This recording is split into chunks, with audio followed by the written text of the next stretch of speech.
Everyone told Trump he was playing with fire. The legacy media said he was reckless. Turncoat podcasters said he was fighting Israel's war.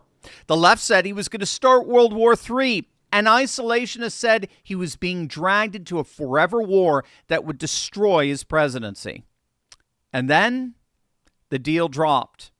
And every single one of them was left with nothing to say. Well, that obviously doesn't stop them from talking, but it's all sound and fury signifying nothing.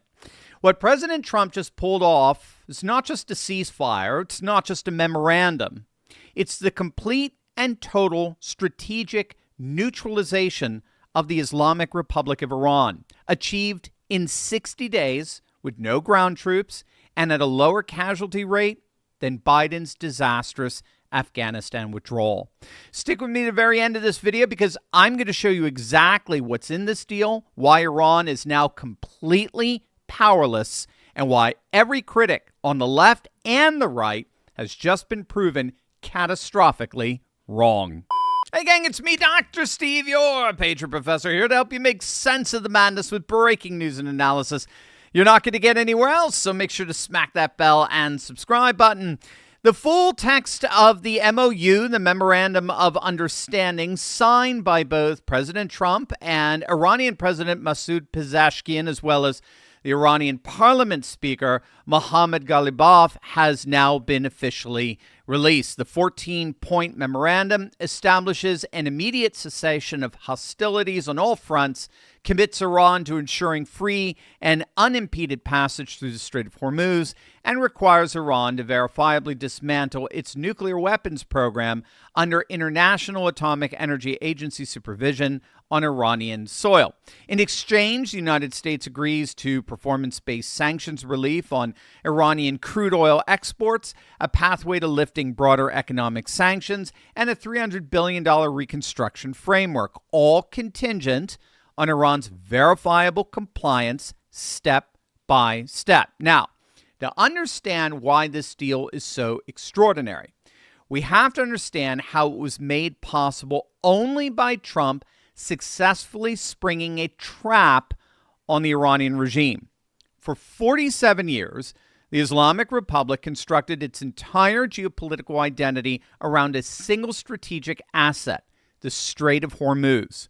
20% of the world's daily oil supply passes through that narrow 21-mile channel.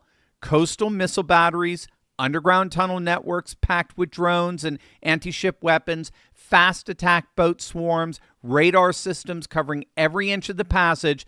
The entire Revolutionary Guard, the IRGC, was built around one premise: make the strait so terrifying, so expensive to challenge, that no American president would ever dare push Tehran to the brink.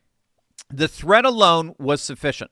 The threat of a $200 a barrel oil, the threat of mass cost of living crises, engulfing the West, the threat of a global energy shock no president wanted on his watch. 7 presidents from Carter to Biden stood down in the face of that threat. Then Donald Trump entered the scene, and he looked at the Strait of Hormuz and saw something different. He didn't see a threat. He saw a trap. A trap he was going to let Iran walk right into. Here's the single most important thing you need to understand about this conflict. Trump wanted Iran to close the strait. I'll say that again. Trump wanted Iran to close the strait. That's because the moment Iran shut Hormuz, the United States didn't retreat, it counterattacked economically. The U.S. Navy launched a counter blockade, cutting off Iran's own ports and thus cutting Tehran off from its ability to export its own oil, to the tune of losing $500 million of lost oil revenue per day. All the while, simultaneously, U.S. forces launched a sustained escort operation shepherding commercial vessels right through the strait under armed protection. Iran's Mosquito fleet couldn't stop a single escorted ship, not one, zippo. But here's the key. U.S. and Israeli forces first had to defang Iran militarily in order to do this. So in the first 2 weeks of the war, U.S. and Israeli forces rendered Iran inert. They destroyed nearly $1 trillion in military infrastructure. They destroyed their air force, their navy, 90% of their missile capacity, their launchers, a significant portion of their drones. And so, having been completely militarily defanged, Iran was powerless to stop the counter-blockade, which again cut them off from $500 million a day of desperately needed oil revenue. And like a rear naked chokehold in an MMA fight, right, UFC 250, they had to tap out. Their central bank was in a free fall. Their frozen assets were locked. Gulf states refused to backstop them. Even China, Iran's longtime economic lifeline, quietly walked away as the war dragged on. So the math was brutal and it was inexorable. The longer Iran kept the strait closed, the faster Iran was destroying itself. That's the genius of Trump's counter strategy. He turned Iran's ultimate weapon into Iran's suicide vest. And so they caved. They had to. They agreed. They didn't just agree. They actually offered, as I understand it, to open Hormuz.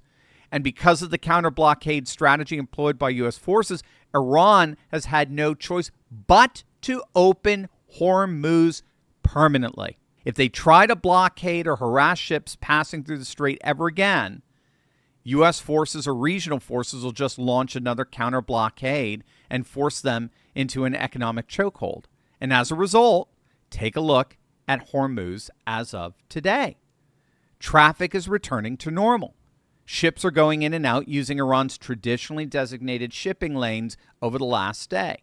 Everything is moving along rather smoothly, which of course is only contributing to the plunge in oil prices, which are now at their lowest in months, and they continue to drop by the day. Now again, what's so key here is that left-wing agitators among the Democrats and legacy media, they're all saying, well, this is just a return to normalcy, a return to what we already had, which means for them, we got nowhere. We did all this for nothing, just to return to where we were. This is patently false. It's obviously false. What we're seeing in Hormuz today is an entirely new world.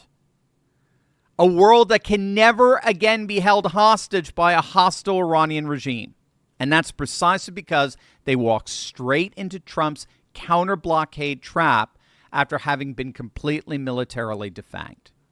So this is why Trump was so excited about this MOU, this memo of understanding, because it confirmed that Iran had finally realized they had no air left. They had to tap out.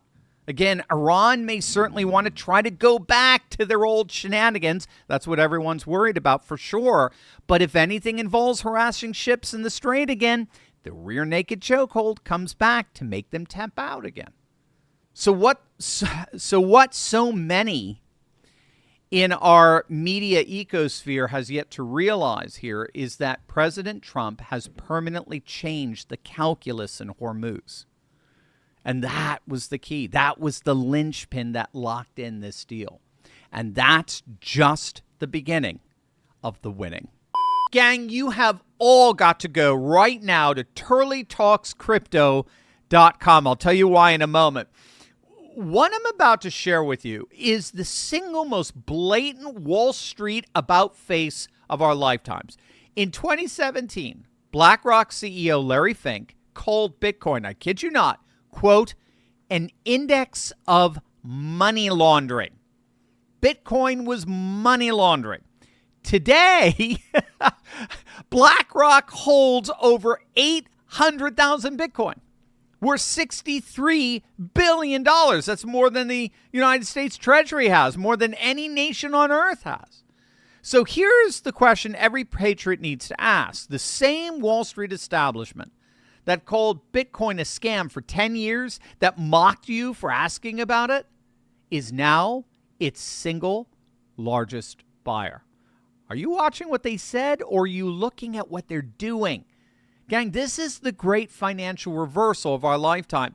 President Trump put Bitcoin in America's strategic reserve. BlackRock is buying it by the billion. The Bitcoin Act in Congress authorizes $1 million more for the Treasury. The only people not in the room? the everyday Americans told it was too risky for their retirement.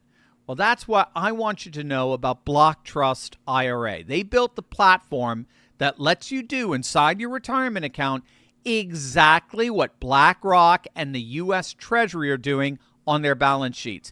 Institutional cold storage custody through SFOX and AI portfolio management through their amazing Animus AI system. I've been a client of Block Trust IRA for months now, and gang, I can tell you I love them.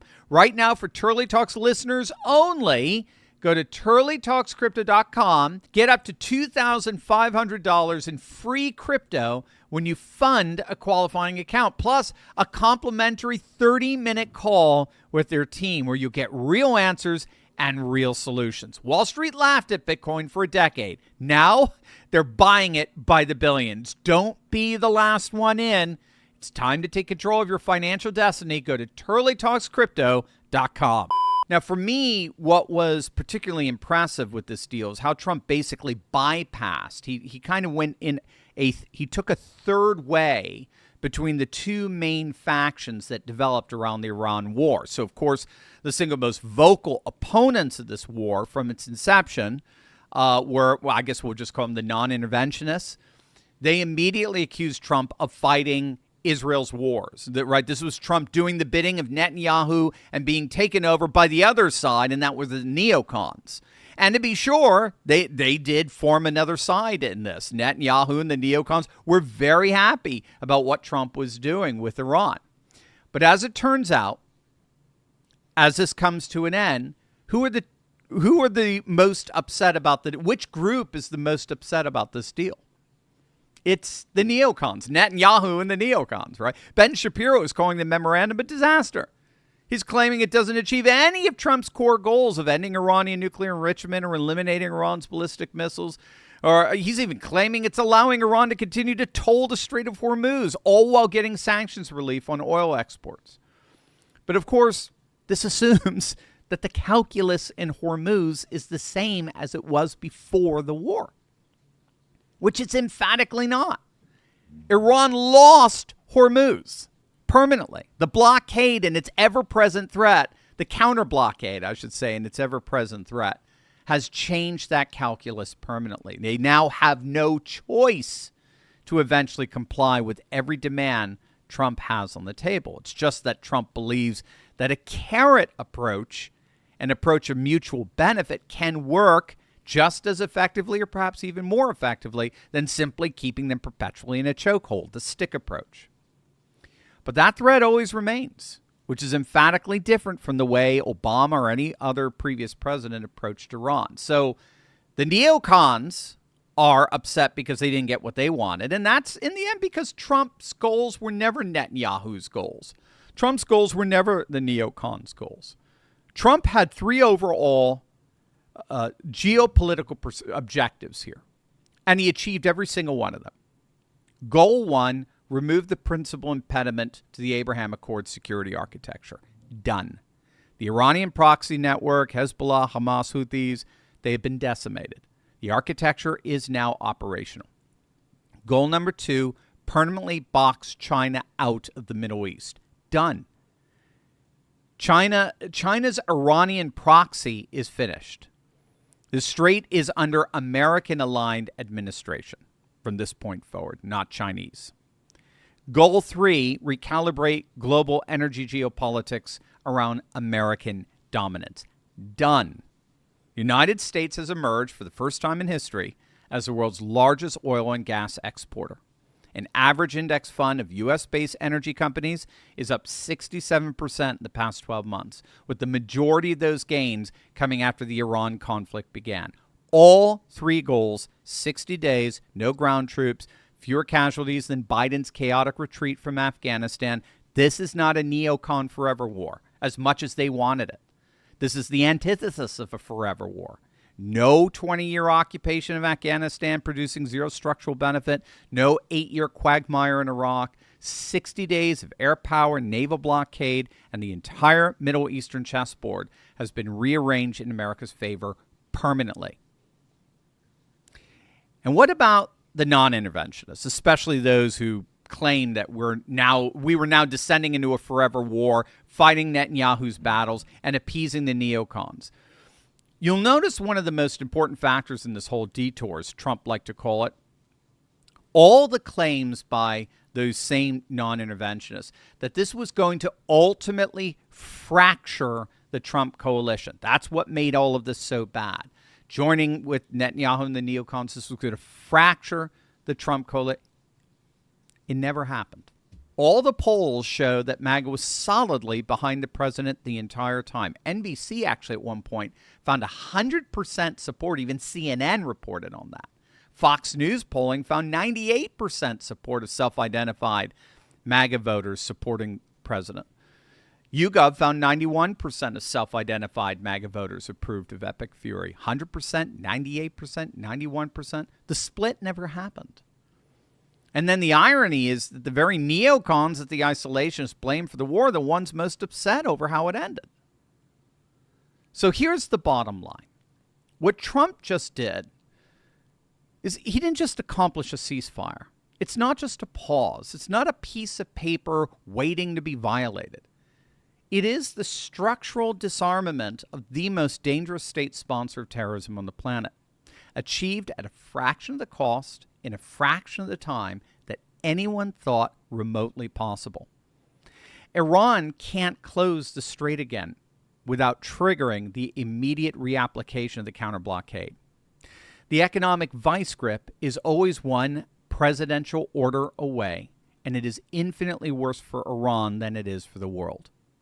Iran can't rebuild its nuclear program without sanctions snapping back. Iran can't rearm its proxies without forfeiting the $300 billion reconstruction package on the table. The carrots and the sticks are perfectly calibrated. And Trump, as anyone who's ever read The Art of the Deal knows, is the master of exactly this kind of leverage architecture. Every single critic said Trump couldn't do it. Every single one of them was wrong. The master of the art of the deal just changed the world. Quick update before I go. The Turley Talks After Hours meetup in Atlanta is filling up. We're down to just a handful of VIP spots. That's the upgrade with the one-on-one photo, signed book, and front row seating. The free meetup spots are moving too. If you're registered for the ACCS conference and you haven't RSVP'd yet, please go do that right now. Link is in the description. Atlanta, June 25th through 27th. Don't miss it.